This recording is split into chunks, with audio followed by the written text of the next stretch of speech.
Nous allons sans plus tarder ouvrir la Bible dans le livre de Exode chapitre 25. Exode chapitre 25.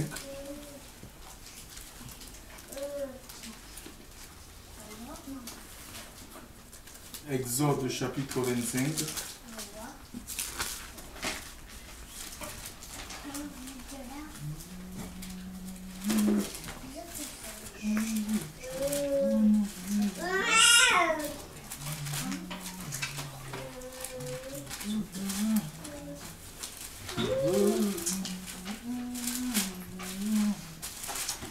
Exode chapitre 25.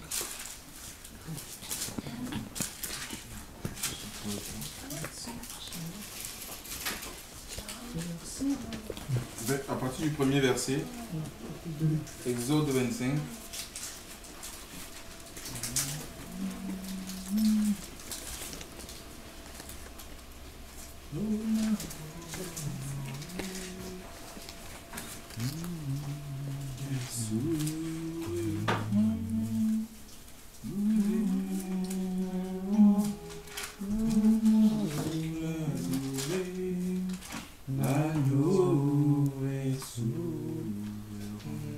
Donc, Exode chapitre 25, à partir du premier verset, il est dit ceci: Et l'Éternel parla à Moïse et dit: Parle aux enfants d'Israël qu'ils m'apportent une offrande, vous la recevrez pour moi de tout homme qui la fera de bon cœur. Voici ce que vous recevrez d'eux en offrande: de l'or, de l'argent et de l'airain, des étoffes teintes en bleu, en pourpre, en cramoisi, du fin lin et du poil de chèvre, des peaux de bélier teintes en rouge et des peaux teintes en bleu, du bois d'acacia, de l'huile pour le chandelier, des aromates pour l'huile d'onction et pour le parfum odoriférant, des pierres d'onyx et d'autres pierres pour la garniture de l'éphod et du pectoral. Ils me feront un sanctuaire et j'habiterai au milieu d'eux. Vous ferez le tabernacle et tous ses ustensiles d'après le modèle que je vais te montrer. Voilà, nous allons ouvrir aussi Exode 35. Exode 35. Exode 35, à partir du verset 5, il est dit: Prenez sur ce qui vous appartient une offrande pour l'Éternel. Tout homme dont le cœur est bien disposé apportera en offrande à l'Éternel de l'or, de l'argent. Je reprends. Exode 35, verset 5. Prenez sur ce qui vous appartient une offrande pour l'Éternel. Tout homme dont le cœur est bien disposé apportera en offrande à l'Éternel de l'or, de l'argent et de l'airain, des étoffes teintes en bleu et en pourpre, en cramoisi, du fin lin et du pourpre en cramoisi, du fin lin et du poil de chèvre, des peaux de bélier teintes en rouge et des peaux teintes en bleu, du bois d'acacia, de l'huile pour le chandelier, des aromates pour l'huile d'onction et pour le parfum odoriférant, des pierres d'onyx et d'autres pierres pour la garniture de l'éphod et du pectoral. Que tous d'entre vous qui ont de l'habilité viennent et exécutent tout ce que l'Éternel a ordonné: le tabernacle et sa tente, et sa couverture, et ses agrafes, ses planches, ses barres, ses colonnes et ses bases, l'arche et ses barres, le propitiatoire et le voile pour couvrir l'arche, et la table et ses barres, et tous ses ustensiles, et les pains de proposition, le chandelier et ses ustensiles, ses lampes, et l'huile pour le chandelier, l'autel des parfums et ses barres, l'huile d'onction et le parfum odoriférant, et le rideau de la porte pour l'entrée du tabernacle, l'autel des holocaustes, sa grille des rangs, ses bas et tous ses ustensiles, la cuve avec sa base, les toiles du parvis, ses colonnes, ses bases, le rideau de la porte du parvis, les pieux du tabernacle, les pieux du parvis et leur cordage, les vêtements d'office pour le service dans le sanctuaire, les vêtements sacrés pour le sacrificateur Aaron et les vêtements de ses fils pour les fonctions du sacerdoce. Toute l'assemblée des enfants d'Israël sortit de la présence de Moïse. de la présence de Moïse. Gloire à Dieu. Donc nous allons retourner dans le 25, hein. C'est le texte de base.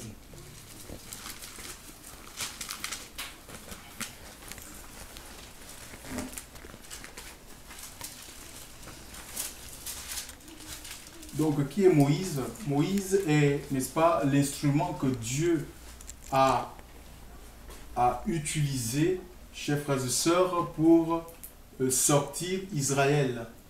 Israël, c'était un peuple esclave. Ils étaient en Égypte, chers frères et sœurs, sous la domination, sous la coupe de Pharaon. Et Moïse lui-même était un fils d'Égypte. Donc, il est né en Égypte et il a échappé à, n'est-ce pas, la colère de Pharaon, tant qu'on l'avait caché.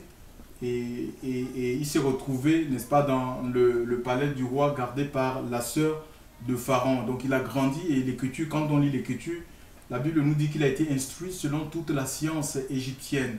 Et à 40 ans, donc l'écriture nous dit qu'il a eu à cœur de visiter ton peuple. Il savait qu'il n'était pas égyptien, mais il était promis, chef frère, il avait un avenir prometteur.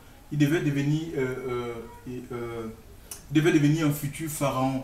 Mais quand nous lisons l'histoire des héros de la foi dans le livre de Hébreux chapitre 11, la Bible nous dit qu'il a refusé Moïse. Parce que je crois qu'étant en Égypte, l'Esprit de Dieu commençait déjà à le saisir. Il a refusé d'être appelé fils, donc fils de la fille de Pharaon, acceptant de s'identifier à la souffrance de son peuple, parce qu'il avait vu l'opprobre de Christ plus grand que la réjouissance du péché ou la position de Pharaon. Donc il a refusé qu'en Égypte, parce que les pharaons, ils avaient quoi, on bâtissait les pyramides à leur gloire, des villes à leur gloire. Il a refusé toutes ces choses pour s'identifier à la souffrance du peuple. Et nous allons, chef frère, je voulais vous dire que Moïse, donc il a quitté l'Égypte et il s'est retrouvé chez Jéthro. Donc il y avait eu un problème, il avait vu qu'est-ce qu'il a fait partie de l'Égypte? Il avait vu deux Égyptiens, voilà, il avait tué un Égyptien. Donc il y a un Égyptien qui était en train de maltraiter un Juif et il a tué cet Égyptien. Le lendemain, donc il a vu, donc il revoit la même scène, mais là c'était deux Juifs qui se battaient. Il leur a dit, mais vous êtes des frères, pourquoi est-ce que vous battez? Il y a un qui lui a dit, tu veux me tuer comme tu as tué l'autre Égyptien. Donc il s'est senti dévoilé et il a pris la fuite. Il s'est retrouvé, donc il est parti de l'Égypte à 40 ans et il s'est retrouvé dans le désert, plus particulièrement chez Jéthro. L'Écriture dit que c'était un sacrificateur madian, un berger. Et il est resté chez cet homme, il a aidé à paître son troupeau. Et un jour, alors qu'il paissait le troupeau, il a vu un buisson qui brûlait, mais le buisson ne se consumait pas. Vous voyez, donc il a été attiré, sorti. Imaginez un peu que vous voyez un arbuste avec du feu, mais l'arbuste ne brûle pas, ne consume pas. Mais pourtant, il y a le feu. En fait, l'Église devrait être un peu comme cet arbuste-là qu'a vu Moïse. Quelque chose qui brûle. Mais nous devons brûler du feu de Dieu, de la présence de Dieu. Et si nous sommes dans la présence de Dieu, si réellement nous portons la présence de Dieu en nous, nous allons attirer les regards, chers frères et sœurs. Les gens viendront. L'Église va attirer des personnes. Les gens, ils auront envie de se donner au Seigneur.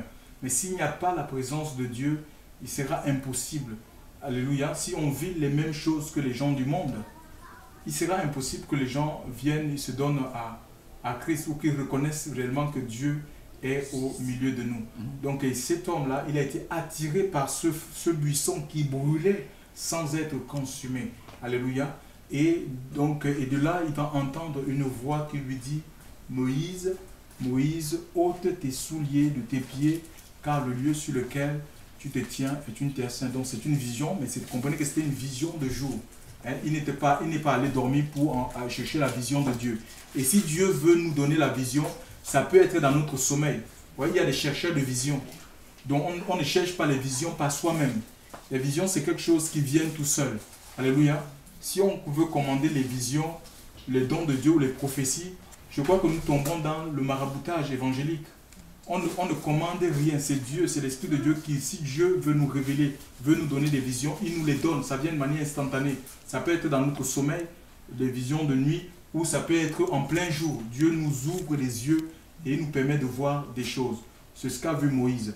Et Moïse, là, devant cette vision, il va entendre une voix qui lui dit « ôte tes souliers de tes pieds, car le lieu sur lequel tu te tiens est une terre sainte. » Donc voilà, et je crois qu'ayant obéi à ce commandement, le Seigneur va lui dire, voilà, j'ai vu la souffrance de mon peuple, j'ai entendu ses cris, c'est pourquoi je suis descendu pour le délivrer.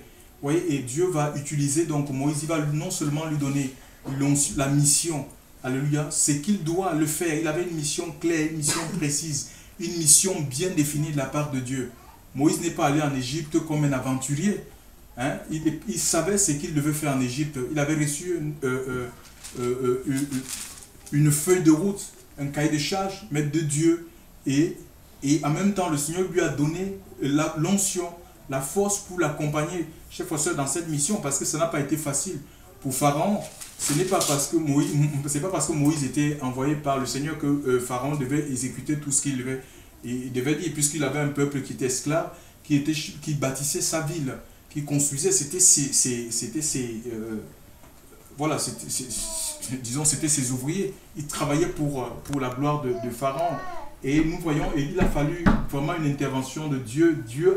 Il a fallu que Dieu frappe l'Égypte de 10 plaies pour que Pharaon cède, chers frères et sœurs, qu'il obéisse à la voix du Seigneur, qu'il obéisse à Moïse, donc voilà, qui avait été envoyé par Dieu. Et ici, donc, ils sont au désert quand ils sont sortis de l'Égypte. Le Seigneur va donner des lois à Moïse, mais aussi des lois parce que ce peuple, ils ont vécu 400 ans en Égypte, vous voyez, dans l'esclavage, donc ils avaient la mentalité égyptienne. Il fallait les déprogrammer. Il fallait maintenant qu'ils vivent autrement, hein, qu'ils ne vivent plus comme des Égyptiens, qu'ils ne se comportent plus comme des Égyptiens. Raison pour laquelle dans le mont Sinaï, par le biais de l'ange, Dieu va donner des lois à Moïse pour que la loi puisse guider ce peuple, montrer comment le peuple doit se comporter. Et dans tout là, il y a des lois qui concernent des lois sociales, hein, il y a des lois pénales, il y a aussi des lois sanitaires. Alléluia. Donc Dieu les a donné toutes ces lois. C'était pour leur bien-être. C'était pour les approcher plus de Dieu. C'était pour les permettre de vivre en harmonie les uns les autres. Et aussi, il va les donner le tabernacle. Nous avons lu ici. Nous avons lu parce qu'il y a eu l'intention de Dieu dans l'Exode 25. Il dit, ils feront un sanctuaire et j'habiterai au milieu d'eux. Donc il y a eu une intention de Dieu d'habiter au milieu de ce peuple. Dieu voulait vivre au milieu de ce peuple. Il voulait rencontrer le peuple par le biais du tabernacle. Il voulait rencontrer. Ça devait être un lieu d'échange de Dieu avec ce peuple. On appelait la tente d'assignation. La tente, quand on dit que quelqu'un est assigné à résidence, ça veut dire qu'il est dans un endroit et on peut le trouver, il ne peut pas partir de là. Donc si Dieu voulait un endroit comme ça où le peuple devait être là à son écoute. Alléluia. Et mais aujourd'hui, nous devons comprendre qu'il n'est pas question de demander des collectes de fonds. Hein, un peu comme ça s'est passé dans l'Ancienne Alliance. Pour dire, voilà, il nous faut construire quelque chose qui ressemblerait au tabernacle ou au temple de Salomon. Car celui qui autrefois a habité dans ce qui est fait de main d'homme, il ne veut pas, il ne vit plus, il n'habite pas.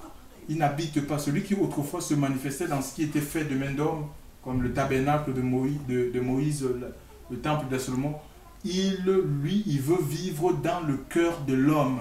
Dieu veut vivre dans le cœur de chaque être humain. Il veut faire de nous un tabernacle, donc le temple. Et l'apôtre Paul va dire dans le livre de 1 Corinthiens chapitre 6 au verset 19 que vous êtes le temple du Saint-Esprit, vous ne vous appartenez plus à vous-même. Glorifiez donc Dieu dans votre corps. Ça veut dire qu'on ne doit pas utiliser notre corps comme un instrument de péché, chers frères et sœurs, de souillure, d'impureté. Mais nous devons glorifier, nous devons rendre gloire à Dieu en faisant quoi? En vivant la vie de Dieu, en serrant sa parole dans nos cœurs pour ne pas pécher, contre le Seigneur.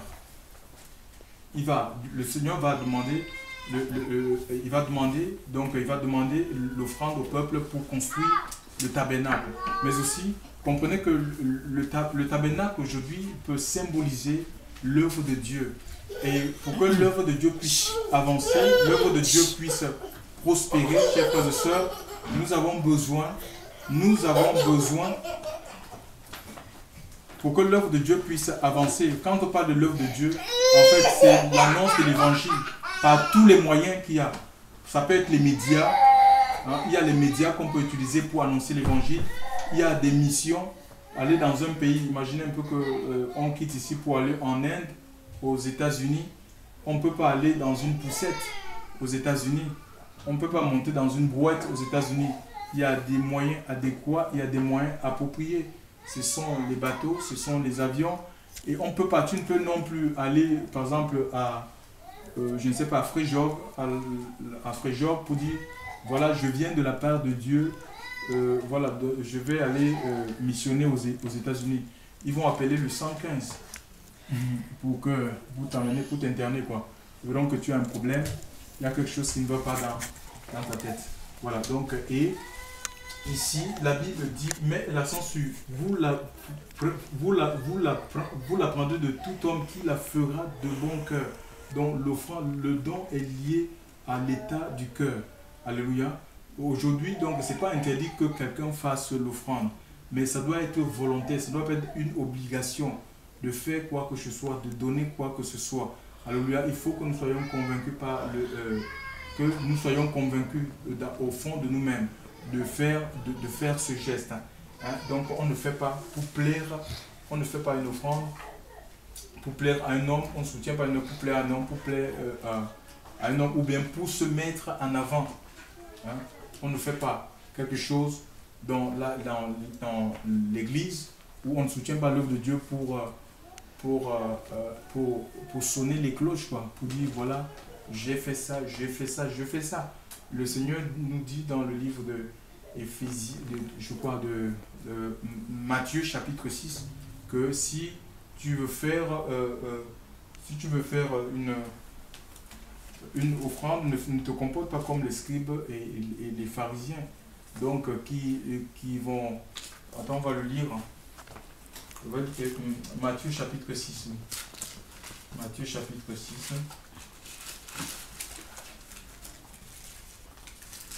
Matthieu chapitre 6 et 10 ici.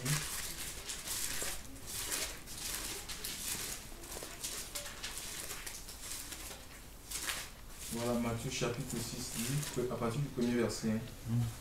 Donc, Matthieu chapitre 6 à partir du premier verset. Il dit, gardez-vous de pratiquer votre justice devant les hommes pour en être vus. Autrement, vous n'aurez point de récompense auprès de votre Père qui est dans les cieux. Donc, on ne fait pas pour raconter, pour dire voilà je fais, ou pour se montrer. Alléluia. La relation, elle est avec le Seigneur. Alléluia. La relation n'est pas avec un homme. Alléluia. Et le Seigneur aime la discrétion. Alléluia. Voilà. Le Seigneur aime la discrétion, il aime la plus quand on agit dans l'anonymat. Parce que lui sait tout. Alléluia. Et si nous faisons vraiment des choses pour lui, pour sa gloire, il n'y a pas de raison que le Seigneur ne nous récompense pas. La récompense, on l'a ici sur la terre. Et lorsque nous quitterons cette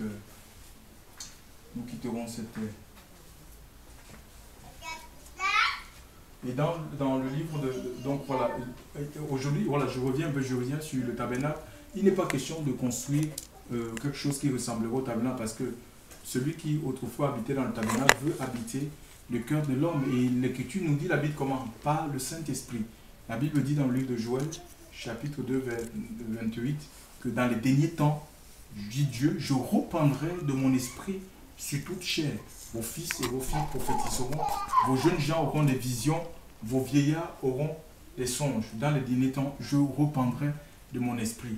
Et nous l'avons vu à la Pentecôte, donc l'Esprit de Dieu, depuis le jour de la Pentecôte, c'est les derniers temps qui ont commencé à la Pentecôte, l'Esprit de Dieu est descendu, et nous voyons aussi Pierre qui s'est levé pour annoncer. 3000 personnes ont été convaincues par le Saint-Esprit, ils ont tourné le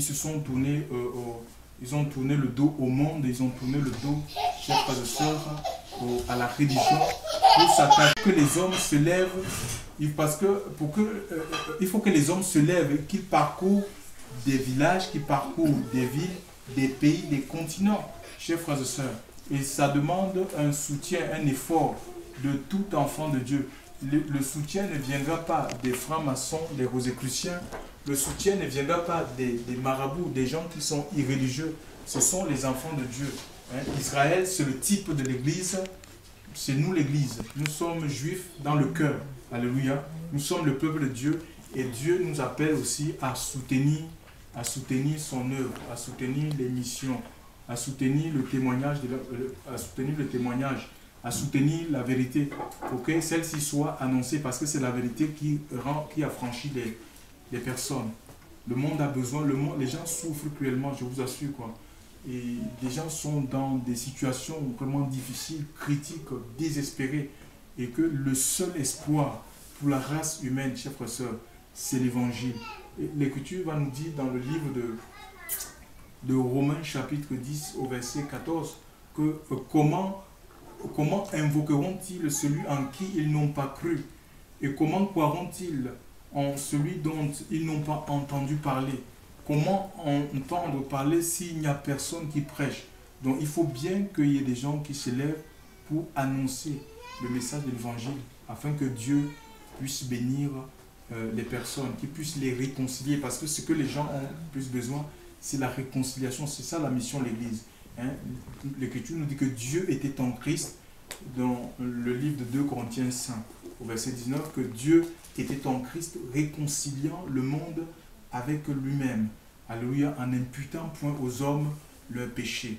Donc nous n'annonçons pas la condamnation, nous n'annonçons pas l'accusation, nous n'annonçons pas le jugement, nous annonçons le salut, nous annonçons la délivrance, nous annonçons l'amour de Dieu aux hommes. Alléluia. Donc, et nous avons besoin, il faut la participation, il faut l'implication de chacun. Et quand on parle d'être impliqué dans les choses de Dieu, ce n'est pas forcément sur le plan matériel. C'est dans les jeûnes, chers frères. Quand nous avons du temps, il faut jeûner pour les âmes. Mais plus particulièrement les membres de nos familles. Il faut jeûner pour eux, parce que c'est un combat spirituel. Ce n'est pas facile que les gens ils se donnent au Seigneur. Il faut prier, il faut prendre du temps pour prier. Déjà pour les membres de nos familles, il faut prier pour le pays où on se trouve. Il faut prier pour ta ville, il faut prier pour ton quartier. Chers frères et sœurs, pour que les âmes puissent se tourner, pour que les gens puissent se donner au Seigneur, il faut jeûner. Il faut jeûner pour eux. Alléluia. Pour que l'Esprit de Dieu puisse agir, pour que l'Esprit de Dieu puisse se révéler dans les cœurs et dans les vies. Mais aussi, ça nous parle du témoignage. Hein? À temps et à contre toi, à temps et à contre temps, quelles que soient les circonstances, favorables ou pas, nous devons témoigner. Alléluia. Le Seigneur fait de nous des témoins. Alléluia. Nous sommes des témoins. Il n'est pas question de réciter la Genèse à l'Apocalypse pour témoigner, pour dire à quelqu'un ce que le Seigneur est capable de faire. Mais mon témoignage suffit. Ce que le Seigneur fait dans ma vie est capable d'amener une personne, chers frères et sœurs, à se tourner vers Christ. Nous avons des exemples dans la Bible. Il y a un Gadarénien, un livre de Marc 5 que le Seigneur avait guéri. Et ce possédé-là, quelqu'un qui vivait dans les sépulcres, il avait pour demeure dans les sépulcres, chers frères et sœurs. Et le Seigneur va guérir cet homme, et cet homme il va délivrer, il va déchaîner cet homme, chers frères et sœurs. Et il voulait le suivre, il voulait aller avec Jésus. Il voulait faire partie du conseil secret de Jésus, mais Jésus lui dira que non, va dans ta famille, dans ta maison, et dis-leur ce que j'ai fait pour toi le même jour. Donc cet homme-là, il n'avait pas lu les Écritures, il ne connaissait pas les Écritures, mais il avait le témoignage. Il avait le témoignage de Christ en eux. Et nous avons lu tout à l'heure dans le livre de 1 Jean que l'Esprit de Dieu, c'est le témoignage de Jésus, grand témoignage de la vérité, parce que l'Esprit ne parle que la vérité. Et nous avons reçu l'Esprit Saint, chers frères et sœurs, c'est l'Esprit de vérité. Aussi, il y a un autre, dans le livre des rois, l'histoire de ce général, le général Nama, pourtant c'était un homme de haute responsabilité, un homme important dans sa société, dans la Syrie, chers frères et sœurs, mais il était lépreux, il avait la lèpre. Il avait la lèpre, mais et la lèpre, là, les gens ne pouvaient pas le voir, puisqu'il avait les habits, quand il mettait ses habits magnifiques, ses habits de généraux. Peut-être que c'était un homme qui était envié. Et parfois, on voit des personnes, on dit, oh là là, par rapport à leur position sociale, on les envie, on dit vraiment, si je peux être comme cet homme, si mon fils peut être comme cet homme. Et vous ne savez pas, peut-être la nuit, il passe des nuits sans sommeil. Il ne connaît pas le sommeil, il a une souffrance, il a une peine. Ne vous fiez pas aux apparences, chers frères et sœurs. Faisons pour là où le Seigneur nous a placés, s'il y a une occasion de parler de lui, chers frères et sœurs, n'hésitons pas. Alléluia. L'évangile, c'est le moyen que Dieu a donné pour sauver les vies. Dieu veut habiter dans le cœur. Et un homme ne peut être heureux, rempli, que si il a l'esprit. Il a l'esprit de Dieu. Alléluia. Il a l'esprit de Dieu. Donc il faut qu'on s'implique dans les choses du Seigneur. Gloire à Dieu. Et Jean chapitre, voilà, ici aussi il est dit dans le livre de Jean chapitre, dans le livre de Jean, dans le livre de Jean chapitre 3 verset 18, le Seigneur dit n'aimez pas. Donc voilà, parfois on a du mal aussi, hein, c'est ça, on a constaté dans l'église du Seigneur, parfois on a du mal, les gens ont du mal à s'impliquer dans les choses de Dieu. On passe plus de temps à raisonner. Le Seigneur demande, il n'y a pas d'amour. Il n'y a pas d'amour sans sacrifice, chers frères et sœurs. Il n'y a pas d'amour, il faut qu'on s'implique dans les choses de Dieu, il faut qu'on s'implique dans le témoignage en tout. Il n'y a pas d'amour, on peut aimer, on peut donner sans aimer, mais on ne peut pas aimer. Il nous est impossible d'aimer sans donner, chers frères et sœurs. Le Seigneur dit, nous ne devons pas seulement être, nous ne sommes pas être ceux-là qui aiment seulement en parole. Tu dis, j'aime Jésus, et les actes ne suivent pas. Alléluia. Il faut qu'on pose des actes alors.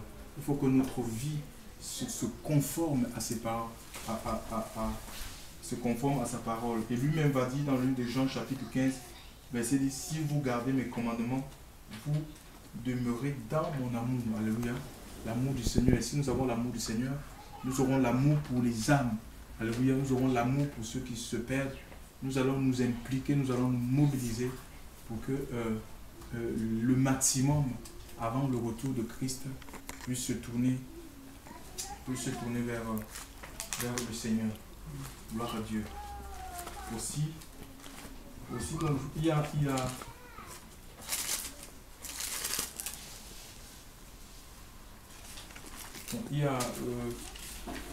ici, maintenant, je veux dire une chose, hein, mon frère, nous devons être en harmonie avec nous-mêmes, hein, quand on fait l'œuvre de Dieu.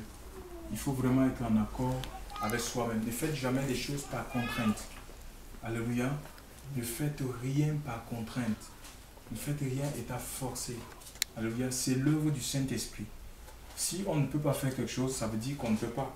Je vais lire un passage dans le livre de 2 Corinthiens chapitre 8, verset 12. 1 Corinthiens, si quelqu'un peut le lire, je ne sais pas si quelqu'un dans la... 2 Corinthiens chapitre 8. Agnès, il faut le souligner. Hein? Il faut souligner le passage que tu vas entendre là. Oui. 2 Corinthiens chapitre 8. 1 Corinthiens. 2 Corinthiens 8. 2 Corinthiens 8, verset 12. Chapitre 8, hein? Oui. Si vous voulez, je le lis, j'attends que tout le monde soit prêt. Chapitre 8. Si vous voulez, je le lis. 2 Corinthiens 8. Chapitre verset 12. Verset 12. Oui, 2 Corinthiens 8. Verset 12, hein? Vas-y, on écoute. 12. La bonne volonté, oui, quand elle existe, est agréable en raison de ce qu'elle peut avoir à sa disposition, oui. et non de ce qu'elle n'a pas. Car il s'agit non de vous exposer à la tristesse pour soulager les autres, mais de suivre une règle d'égalité. Gloire à Dieu. Dans Donc, la circonstance présente, votre superflu pourvoira à leurs besoins. oui, donc la bonne volonté, l'écriture elle est bonne en fonction de ce qu'elle a. Ça veut dire que le Seigneur veut dire ici que si tu ne peux pas faire quelque chose, si tu n'as pas les moyens, la possibilité de faire quelque chose, ben il ne faut pas le faire.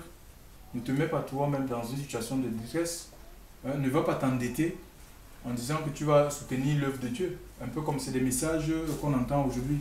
On dit aux gens, faites tout. Tout ce qui est à votre pouvoir pour amener l'argent à l'église. Non.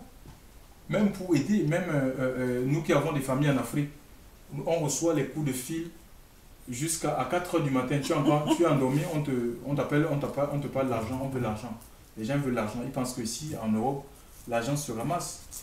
Moi, quand j'ai lu ce passage, je vous assure, ça a ôté comme un poids sur moi. Parfois, on se culpabilise de n'avoir pas fait. Mais si tu n'as pas, si tu ne peux pas, tu ne peux pas. La bonne volonté, elle est bonne en fonction de ce qu'elle a. Donc, si tu peux aider, tu aides. Si tu ne peux pas, tu ne peux pas. Dieu sait toutes choses. Alléluia. Donc, on ne va pas se mettre la corde au cou pour soi-disant qu'on finance l'œuvre de Dieu ou qu'on veut aider des personnes. Non. Alléluia. Non. Non. Alléluia. Voilà.